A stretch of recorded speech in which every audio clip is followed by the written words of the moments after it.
नमस्कार। आज की इस वीडियो में मैं भारत के विशेष लेबर लॉस के बारे में आपको जानकारी दूंगा, जो कि जनरली हर एम्प्लॉई को इसका सामना करना पड़ता है। सबसे पहला, सर मेरी सैलरी 15 तारीख को आ रही है, मेरी सैलरी 12 को आ रही है, 10 को आ रही है, तो क्या ये लीगल है? तो इसका आंसर है no. As per payment of wages act 1936 आपके एम्प्लॉयर को आपको एवरी मंथ के 7th डे तक सैलरी दे देनी चाहिए। अगर ये लिमिट क्रॉस होती है तो ये एक ऑफेंस माना जा सकता है और इसके अगेंस्ट आपके एम्प्लॉयर को पेनल्टीज पड़ सकती हैं। Number 2, maternity benefit act 1961।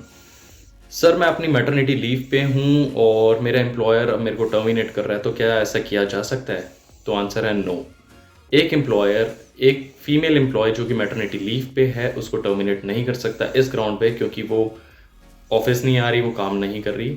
हर एक फीमेल को 26 वीक्स की मैटरनिटी लीव जो कि फर्स्ट 2 डिलीवरीज के लिए वैलिड है वो मिलेगी और थर्ड डिलीवरी या subsequent delivery after second delivery के लिए 12 वीक्स ऑफ मैटरनिटी लीव मिलेगी। इसके अंदर एक एम्प्लॉयर कभी भी उस एम्प्लॉय को टर्मिनेट नहीं कर सकता। थर्ड, सर मेरा एम्प्लॉयर मुझे बोल रहा है कि आपको नोटिस पीरियड सर्व करना पड़ेगा, बट ऐसा तो कहीं लिखा ही नहीं मेरे कॉन्ट्रैक्ट में, तो क्या मुझे सर्व करना चाहिए? तो आंसर है नो।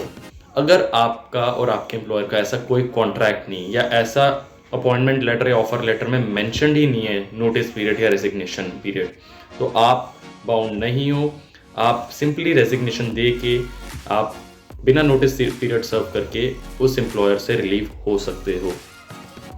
बट अगर वहाँ पे मेंशन्ड है नोटिस पीरियड लिखा हुआ तो आपको वो सर्व करना चाहिए, और अगर आप किसी कारणवश उसे सर्व नहीं कर पा रहे तो आपको अपने एम्प्लॉय को उस नोटिस पीरियड का उतने दिन का पे आउट देना पड़ेगा और रिलीव हो सकते हो।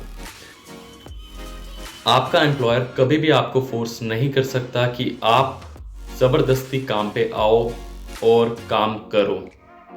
आप कभी भी रिज़ाइन कर सकते हो, पर ये देखना पड़ेगा कि आपके और आपके एम्प्लॉयर के कॉन्ट्रैक्ट में क्या क्या कॉन्ट्रैक्ट हुआ है, क्या क्या बातें मेंशन्ड हैं, क्या क्या क्लॉज मेंशन्ड है।